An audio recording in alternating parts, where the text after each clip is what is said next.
नमस्कार, बड़ी बहस छत्तीसगढ़ में आप सभी को बहुत बहुत स्वागत है। मैं हूं आपके साथ सौरभ त्रिपाठी। छत्तीसगढ़ में नगर निकाय चुनाव के लिए स्थिति साफ हो गई है। बीजेपी ने हर बार की तरह इस बार भी प्रत्याशियों के नामों की घोषणा करने में बाजी मारी है। कांग्रेस हमेशा की तरह प्रत्याशियों के नामों की घोषणा करने में पीछे रह गई है। नगरीय निकाय चुनाव में सबसे अहम चुनाव महापौर का है और इसमें सब भी समीकरणों को लेकर और कांग्रेस ने प्रत्याशियों के नाम की घोषणा की है। शहरी सत्ता पाने के लिए इस बार मुकाबला रोचक होने जा रही है। दोनों ही प्रमुख दलों ने कई दौर की समीक्षा के बाद समीकरण को साधते हुए अपने प्रत्याशियों के नाम की घोषणा कर दी है। विधानसभा चुनाव, लोकसभा चुनाव और रायपुर दक्षिण उपचुनाव में मिली बम्पर जीत के बाद बीजेपी शहर की सरकार बनाने के लिए तैयार है, तो वहीं कांग्रेस 3 बड़े चुनाव हारने के बाद अब सत्ता में काबिज होने के लिए उठापटक करती हुई नजर आ रही है। खास बात यह है कि निकाय चुनाव में महिलाओं को तरजीह दिया जा रहा है, तवज्जो दिया जा रहा है। बीजेपी ने जहां 5 महिलाओं को महापौर पद के लिए उम्मीदवार बनाया है, तो वहीं कांग्रेस ने 4 उम्मीदवारों को महिला तय किया है। मतलब साफ है, महिला मतदाताओं को साधने के लिए दोनों ही दल महिलाओं को मौका दे रही है। मौका देने के पीछे कारण भी है। वजह यह कि 10 नगर निकायों में 8 नगर निगमों में पुरुष मतदाता की अपेक्षा महिला मतदाता ज्यादा है। कोरबा और चिरमिरी नगर निगम में पुरुष मतदाताओं की संख्या अपेक्षा में महिलाएं ज्यादा हैं। आज इसी मुद्दे पर विस्तार से चर्चा होगी। चर्चा के लिए हमारे साथ कुछ खास मेहमान जुड़ेंगे, लेकिन उससे पहले पूरे मामले को लेकर सियासी बयानबाजी, फिर इसके बाद चर्चा की शुरुआत करेंगे बड़ी बहस। कांग्रेस पार्टी, चाहे वो केंद्रीय नेतृत्व हो चाहे उनका प्रदेश नेतृत्व हो, जिस तरीके से वो टिकटों को लेकर के, पहले तो उनके पास में कोई दावेदार नहीं होता कांग्रेस पार्टी के जो कार्यकर्ता है, और पैसे लेन देन करके वो टिकटों को बेचने का काम करते हैं। विधानसभा चुनाव के दौरान इसका सबसे बड़ा उदाहरण देखने को प्राप्त हुआ, जब उनके ही नेताओं ने कांग्रेस के पीसीसी के अध्यक्ष के ऊपर उंगली उठाई, उनके पूरे तंत्र को कहते हैं के ऊपर प्रश्न चिन्ह खड़ा किया। यदि जो व्यक्ति पैसे दे करके प्रत्याशी की टिकट लाता है, कल के दिन वो आपके नगर पंचायत, नगर पालिका या महापौर बनता है, इस बात को तय मानिए कि वो आपके पैसों पर का बंदरबाट करेगा। देखिए, बीजेपी में तो अधिकतम थोपने की प्रत्याशी परंपरा है। हमारे यहाँ कांग्रेस में सबके विचार जानने के बाद में प्रजातांत्रिक तरीके से प्रत्याशियों का चयन किया गया है और बहुत ही जो सभी दृष्टिकोण से साफ सुथरे व्यक्तित्व हैं और जीत सकने योग्य हैं, इसी मापदंड पर कांग्रेस जो है प्रत्याशी का चयन किया है। जबकि वहां लोग ये मेरा तेरा के चक्कर में आज देख रहे हैं हम लोग टिकट वितरण के बाद में सर्वाधिक इस्तीफे हो रहे हैं, विरोध हो रहा है, तो भारतीय जनता पार्टी में हो रहा है। इस प्रकार का मंजर प्रदेश कांग्रेस कार्यालय में पूरे प्रदेश ने देखा कि किस तरह से गाली गलौज हुई है, किस प्रकार से कार्यकर्ताओं में आक्रोश दिखा है। वो ये बताता है कि कांग्रेस में किस प्रकार से झगड़े हैं। रायपुर की जनता को जिस प्रकार से कांग्रेस पार्टी ने छलने का काम किया है और वहीं दूसरी ओर भारतीय जनता पार्टी ने लगातार रायपुर की जनता की आवाज बनकर लड़ती रही, रायपुर के हितों के लिए लड़ती रही। ऐसे मीनल चौबे जैसे एक जुझारू महिला को भारतीय जनता पार्टी ने प्रत्याशी बनाया है, जो वर्षों से राजनीति में है, जन सेवा कर रही है। तो रायपुर की जनता निश्चित रूप से कांग्रेस पार्टी को इसके लिए सबक सिखाएगी और पूरे प्रदेश में जो प्रतिक्रिया कांग्रेस की टिकट को लेकर आई है, वो बताता है कि किस प्रकार से कांग्रेस में टिकट का वितरण हुआ है। कार्यकर्ताओं ने तो और भी बहुत प्रकार के आरोप लगाए हैं जो आप लोगों के सामने है। चलिए हमारे साथ दो खास मेहमान जुड़ रहे हैं। सबसे पहले परिचय, फिर इसके बाद चर्चा की शुरुआत करते हैं। प्रवीण साहू जी हमारे साथ बीजेपी के प्रवक्ता हैं, बहुत बहुत स्वागत है प्रवीण जी। अनिल सिंह चौहान हमारे साथ कांग्रेस के प्रवक्ता हैं, बहुत बहुत स्वागत है अनिल जी। चर्चा की शुरुआत अनिल जी मैं आपसे करना चाहता हूं कि शहर की सरकार की तैयारियां आप लोग जोर शोर से कर रहे हैं। सबसे पहले तैयारियों पर बात करते हैं, फिर इसके बाद कौन कितना महिला कैंडिडेट उतारा है, कौन पुरुष, इस पर बात करें। पहले तैयारियों पर, कैसी तैयारियां चल रही हैं? देखिए सौरभ जी, कांग्रेस पूरी तरह से कमर कस के तैयार है और स्थानीय निकायों के जो चुनाव हो रहे हैं, कहीं ना कहीं भारतीय जनता पार्टी ने जिस तरह से अध्यादेश लाया था और निकायों में प्रशासकों की नियुक्ति की थी, ये चुनाव ही कांग्रेस के दबाव में हो रहे हैं। नहीं तो भारतीय जनता पार्टी ने पूरी तैयारी कर ली थी कि स्थानीय निकायों में लोकतंत्र का गला कैसे घोटना है। कोई इमरजेंसी नहीं थी, कोई प्रकार की कोविड जैसी महामारी नहीं थी, उसके बाद भी जिस तरह से भारतीय जनता पार्टी पिछले 8 महीने से प्रलाप कर रही थी कि हम समय पर चुनाव कराएंगे, और आपने देखा कि कैसे चुनाव को टालने का प्रयास किया जा रहा था। और अब जब सीबीएसई के एग्जाम्स और सब हैं, आनन फानन में इनको चुनाव कराना पड़ा, क्योंकि ये नगरीय निकायों की जो जनता है, इनके बीच रिएक्शन को देख रहे थे कि भारतीय जनता पार्टी का लोकतंत्र विरोधी चेहरा आम जनमानस में चर्चा का विषय बन गया था। तो देखिए, कांग्रेस पूरी तरह से तैयार है और स्थानीय निकायों के चुनाव में छत्तीसगढ़ निर्माण से आज तक आप रिकॉर्ड देख लीजिए, कांग्रेस हमेशा भारतीय जनता पार्टी पर बहुत भारी रही है। पिछले चुनाव में तो 10 में से 10 नगर निगम हमारे पास थे और इस बार भी आप देखिएगा कि उसी तरह का रिकॉर्ड बनेगा। भारतीय जनता पार्टी का 1 साल का जो कुशासन है और डबल इंजन का जो तथाकथित इन्होंने स्वप्न जाल बुना था, मुंगेरी लाल के सपने दिखाए थे जनता को, उसका प्रतिसाद जनता इनको जरूर देगी और कांग्रेस के साथ बहुत बड़ा बहुमत होगा। आप इस चुनाव में भारतीय जनता पार्टी को कितना बड़ा सबक मिलता है, सांप्रदायिकता, कुशासन और जिस तरह से माताओं बहनों के साथ अपराध लगातार बढ़ रहे हैं और चारों तरफ अफरा तफरी और माफिया का जो माफियाकरण हो रहा है, उसके विरोध में जनता वोट करेगी। आप इंतजार करिए जी। चलिए प्रवीण साहू जी, किस तरीके से तैयारियां चल रही है और कुछ अनिल जी ने आरोप लगाया है उसका भी जवाब दीजिएगा। देखिए, सबसे पहले भारत माता की जय कहूंगा, आप सभी को नमस्कार, प्रणाम। देखिए, भाजपा का कार्यकर्ता तो देखिए 365 दिन तक लगातार काम करता है। चुनाव तो आते और जाते रहते हैं, भाजपा का कार्यकर्ता भारत माता की सेवा के लिए लगा रहता है। बिल्कुल। देखिए, और इनके विषय का मैं उत्तर देना चाहता हूँ। चुनाव टालने की हम बात करें तो निश्चित रूप से जनता जानती है कि देखिए, हमने समय पर चुनाव कराने का जो संकल्प लिया था, वो निश्चित रूप से पूरा हो रहा है और समय पर चुनाव हो रहे हैं। रही बात देखिए कांग्रेस पार्टी के, देखिए तो हम कहें तो कांग्रेस पार्टी लगातार पिछड़ रही है। रायपुर की बात करूं तो देखिए, अभी तक एक पार्षद की टिकट की घोषणा नहीं कर पाए, क्योंकि इनके यहाँ अंतरकला की पराकाष्ठा देखने को मिल रही है। मैं हाल फिलहाल बताता हूं कि देखिए, राजीव भवन जो इनकी कांग्रेस पार्टी का प्रदेश का कार्यालय है, वहां पर शहर जिला के इनके अध्यक्ष समर्थक जो है गाली गलौज करते हैं और तो और मुखरता पूर्वक कैमरे के सामने कह रहे हैं कि भाई प्रदेश अध्यक्ष और बड़े बड़े नेता टिकट बेच रहे हैं, टिकट बेचने का आरोप लगाते हैं। ये कोई भाजपा का कार्यकर्ता है, किसी को हमारी विपक्षी पार्टी का आरोप नहीं है, इनके कांग्रेस पार्टी के कार्यकर्ता आरोप लगा रहे हैं। कोरबा में यही होता है, तो निश्चित रूप से कहें तो अधिकांश जगह पर यही देखने को मिल रहा है। और सबसे बड़ी बात आदरणीय सौरभ जी बताना चाह रहा हूँ कि देखिए, लोकतंत्र की ये बात करें, सबसे पहले अपने पार्टी के अंदर तो आंतरिक लोकतंत्र तो है ही नहीं। भाई रायपुर की सीट की अगर बात करूं तो रायपुर यहाँ पे महिला सीट आरक्षित हुआ है, लेकिन देखिए किस प्रकार कार्यकर्ता की उपेक्षा करते हैं कि कोई कार्यकर्ता इनको ऐसा योग्य नहीं मिला जिसको महापौर की ये टिकट दे सके। पूर्व महापौर प्रमोद दुबे जी की पत्नी को ये टिकट देते हैं। क्या आपकी पार्टी में एक भी महिला ऐसी कार्यकर्ता नहीं थी जो उस पद की योग्य थी?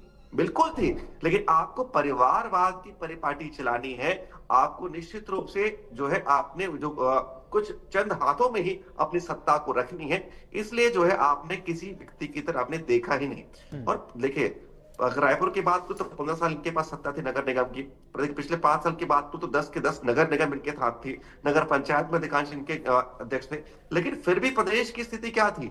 मूलभूत सुविधाएं जो होती है, बिजली, पानी, सड़क, जो नगर निगम का कार्य है, उसको सरकार नहीं कर पाई, नगर निगम के सरकार। तो निश्चित रूप से कांग्रेस पार्टी से जनता त्रस्त है।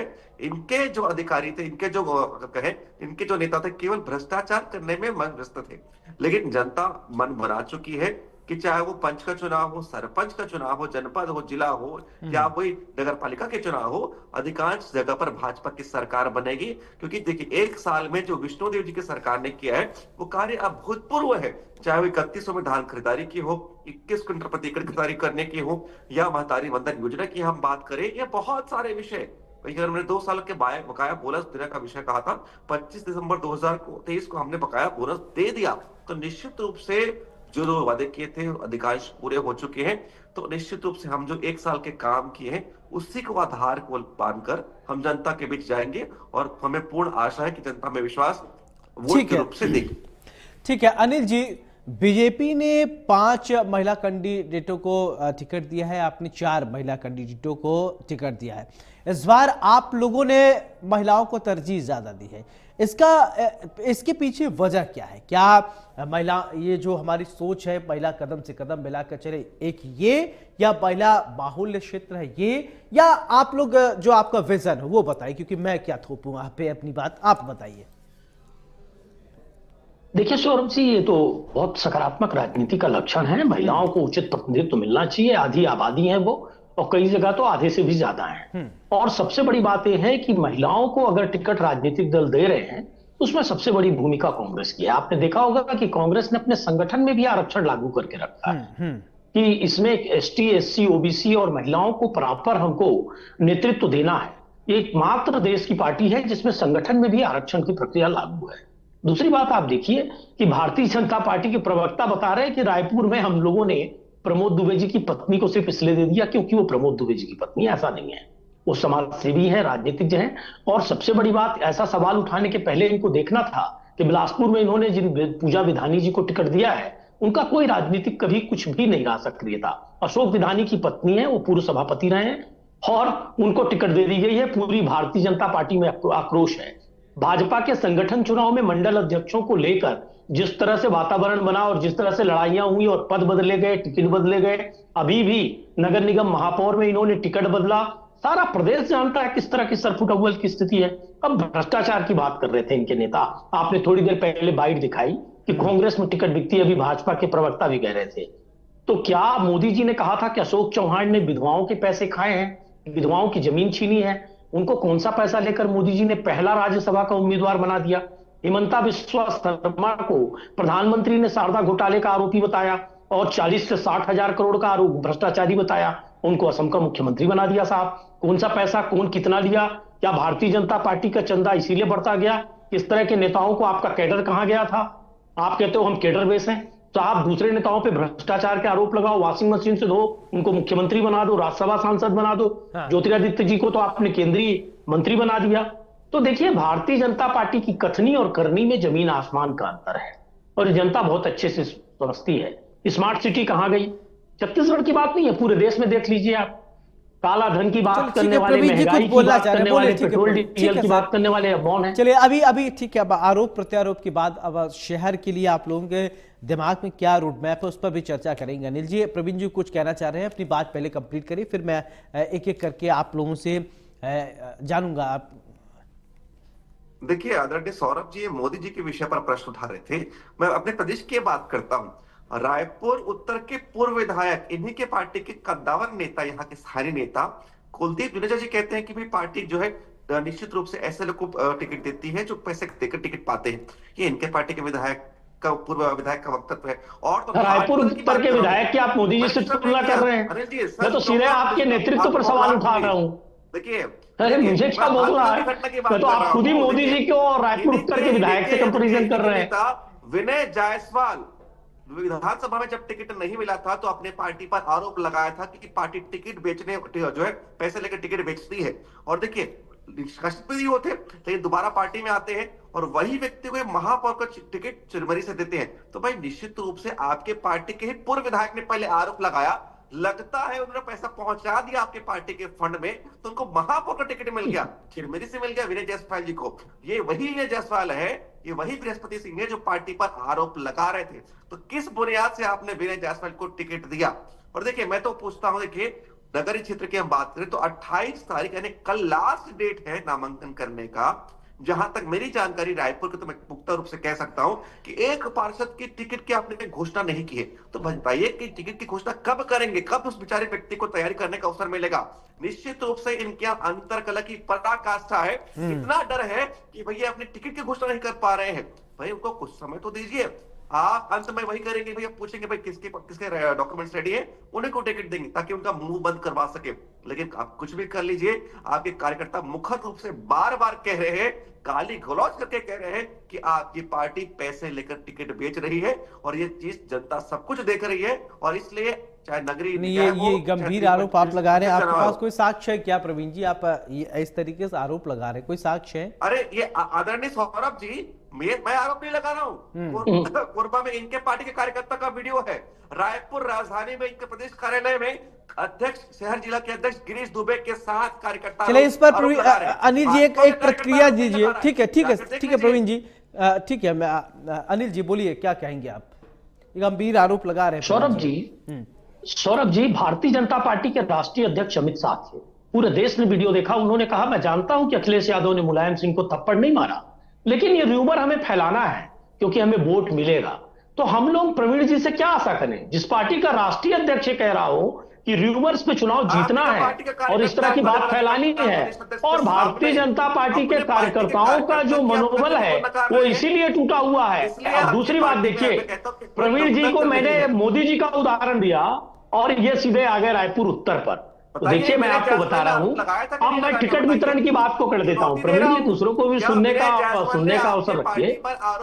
बिल्कुल, आप जैसे अमित शाह जी का अखिलेश का उदाहरण बताया, अखिलेश यादव और मुलायम सिंह का, उसी तरह आपका भी उदाहरण है। अब सुनने का भी साहस रखिए प्रवीण जी। सौरभ जी, मेरा निवेदन है कि आप रिवाइंड करके वीडियो देख लीजिए।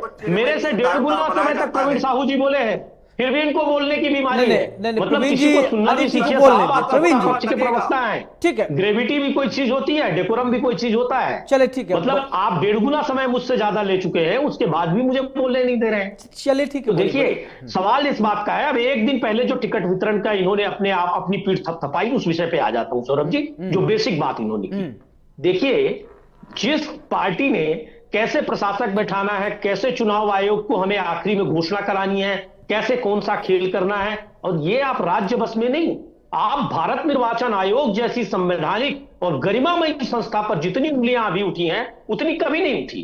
तो राज्य निर्वाचन आयोग को कहां छोड़ेंगे? अभी ये खुद कह रहे हैं कि दस्तावेज तैयार नहीं करने देना है, डॉक्यूमेंट्स इनके रेडी ना हो पाए। तो जो भारतीय जनता पार्टी प्रायोजित तरीके से डेट घोषित करती है, वो एक दिन पहले टिकट वितरण करके अपनी पीठ थपथपा रही है। अरे साहब, सरकार आपकी है, आपने निर्वाचन आयोग को अपने हिसाब से डेट दी है, तो आप एक दिन पहले टिकट घोषित कर लिए तो कौन सी बड़ी बात है? और टिकट वितरण एक दिन पहले कर लेने से कोई 30 मार खा नहीं हो जाता है, क्योंकि आपने पूरा सिस्टम बना कर रखा हुआ है। तो आज आप उसके लिए अपनी पीठ थपथपा रहे हैं, लेकिन इंडिया न्यूज के विद्वान दर्शक इस बात को समझ रहे हैं कि डॉक्यूमेंट्स तैयार ना करने देना, तरह तरह के रोड़े अटकाना, अधिकारियों को निर्देश देना कि इनको अस्थायी प्रमाण पत्र भी मत दो, ये जो खेल पूरे प्रदेश में चल रहा है वो पूरे प्रदेश की जनता देख रही है। चले ठीक है, अभी अच्छा ठीक है, प्रवीण जी को ध्यान नहीं है। ठीक है प्रवीण जी, दूसरी बात देखिएगा, अनिल जी इन्होंने ठीक है, अरे ठीक है सर, किसान का नाम पूछ रहा हूँ जिसको 3100। चलिए ठीक है, अभी हम शहर पे आ जाते हैं सर, हम शहर के चुनाव पे आ जाते हैं, हम डिटेल नहीं होना चाहते। अनिल जी, प्रवीण जी प्लीज शहर पे आ जाते हैं सर, जिस चीज का चुनाव होना है उस पर बात कर लें। फाइनल अब बहुत वक्त तो नहीं है, चाहे कुछ ही देर तक थोड़ा बात कर लेते हैं इस पे, थोड़ा को मार रहे हैं आप, यहाँ साहू समाज को कवर। चलिए ठीक है प्रवीण जी, अनिल जी प्लीज, अनिल जी सुनिए, अनिल जी मेरी बात सुनिए, तेज बोल सकता हूँ। अनिल जी सवाल इस बात का है कि डिबेट के डेकोरम का सवाल। चलिए ठीक है, मैं आपसे शुरू करता हूँ। अनिल जी ठीक है, मैं ठीक है, इसके बाद मैं फाइनल कमेंट लूंगा प्रवीण से। अनिल जी सुनिए प्लीज, डॉक्यूमेंट्स में भी आपने खेल खेलने का प्रयास किया और आपने अधिकारियों को निर्देश दिया कि कांग्रेसियों को रोकिए कि उनको जाति और आमदनी प्रमाण पत्र भी। अनिल जी सुनिए, तो सवाल सुन लीजिए, मेरा सवाल सुनिए। अरे ठीक है सर, अब मुझे मेरा भी सवाल सुन लीजिए प्रवीण जी प्लीज। देश में अपने से अनिल जी, वापस मेरा सवाल कि अभी शहर की जनता के लिए क्या आपके दिमाग में है, कैसे शहर की तस्वीर, तकदीर सब कुछ बदला जाए, कुछ तो आपके दिमाग में विजन हो वो बताइए, क्योंकि सार्थक हो जाए चर्चा, क्योंकि थीम आज का हमारा यही है। हम डिरेल हो गए थे थोड़ा। अनिल जी, देखिए, शहर में जिस तरह से शहरी जनता में मुख्यमंत्री निवास से 2 किलोमीटर के रेडियस में एक अधेड़ उम्र की हमारी मां के साथ बलात्कार होता है, और उस बलात्कार की घटना तो हुई, दुखद है, शर्मनाक है। उसके बाद पुलिस लिपापोती करती है कि सामूहिक बलात्कार को कहती है कि सामान्य बलात्कार की घटना है। आप शहरों में आज लॉ एंड ऑर्डर को देखिए, चाकू तलवार खुलेआम चल रहा है, खुलेआम लूटपाट हो रहा है, एक सभ्य आदमी थाने में जाने की हिम्मत नहीं कर रहा है। इस तरह की सरकार भारतीय जनता पार्टी की बनी है। चारों तरफ कुशासन का वातावरण है। कवर्धा में गृह मंत्री के क्षेत्र में आप देख लीजिए कि माफिया ने खुलेआम शासकीय अधिकारियों को मारा, मरते तक, और उसके बाद बकेट में डाल के 8 किलोमीटर दूर जंगल में फेंक कर आ गए। रायपुर राजधानी में आरंग थाने से 2 किलोमीटर के रेडियस में मॉब लिंचिंग हो रही है। इस छत्तीसगढ़ प्रदेश ने 1 साल में इतने कलंक झेले हैं। शिक्षक मांगने पर शहरों में बच्चियों को कहा जाता है कि जेल भेज देंगे। ऐसी सरकार किसी ने कल्पना की थी? शिक्षकों को आज सड़क पर बैठी हैं, महिला शिक्षकों को घसीट घसीट के मारा जा रहा है। तो जो पुरुष पुलिसकर्मी हैं उनके साथ खुलेआम छेड़छाड़ कर रहे हैं, और इस सरकार उनको प्रश्रय दे रही है। चले ठीक है, ये सब चीजें आपको सुधारनी है, ठीक है, ये सब सुधारिएगा, ठीक है, ये पद छीनने का काम कर रहे हैं। ओके प्रवीण जी, फाइनल कमेंट। शिक्षकों के पद खाली हैं। ठीक है, ठीक है अनिल जी, फाइनल कमेंट। जिस विषय पर आज हम डिबेट कर रहे हैं, नगरीय निकाय के चुनाव और त्रिस्तरीय पंचायत चुनाव पर, भाई इन्होंने खुद अपने वक्तव्य स्वीकारा कि भाई अधिकांश जगह इनकी सत्ता है। इस डिबेट में 5 ऐसे काम नहीं गिना पाए जो कांग्रेस पार्टी के जो सत्तारूढ़ व्यक्ति ने किया। कहां से गिना पाएंगे? अनिल जी तो विद्वान प्रवक्ता है, 50 गिना दूंगा प्रवीण जी। काम होता तो गिना आप 5 साल के 5 आंदोलन नहीं गिना सकते, मैं 500 कार्यक्रम गिना दूंगा आपको। जहां भी आपकी 500 कार्यक्रम गिना दूंगा नहीं करवा पाए, क्योंकि आपके जितने भी नेता हैं केवल और केवल भ्रष्टाचार करने में व्यस्त थे। आपने भ्रष्टाचार तो भारतीय जनता पार्टी की बेसिक कोठरी बन गई है। सारे भ्रष्ट लोगों को वहीं आश्रय मिलता है। लेकिन ये बताइए, जो जिस पर चोरी, डकैती, चलिए भ्रष्टाचार, ठीक है, आरोप लगाओ। ठीक है, हमारे पास वक्त की कमी है, वक्त की कमी। ठीक है, आप लोग अच्छी दुरुस्त तैयारियां होगी और तैयारी के लिए प्रवीण जी बहुत बहुत शुक्रिया। अनिल जी आपका भी बहुत बहुत शुक्रिया बड़ी बहस में हमारे साथ चर्चा करने के लिए। बहुत बहुत शुक्रिया आप दोनों मेहमानों का। तो बड़ी बहस पे आज अपनी चर्चा की। देखिए, कांग्रेस की अपनी तैयारी है, बीजेपी की अपनी तैयारी है, शहर में सरकार बनानी है, जिसकी जितनी अच्छी तैयारी होगी जनता उसी पर विश्वास करेगी। अब देखना होगा, ये तो जनता है, जनता को इसीलिए जनार्दन कहा जाता है कि आप कुछ भी कहिए लेकिन वोट तो फाइनली जनता को ही देना है। बड़ी बहस में मेरे साथ फिलहाल इतना ही। नमस्कार।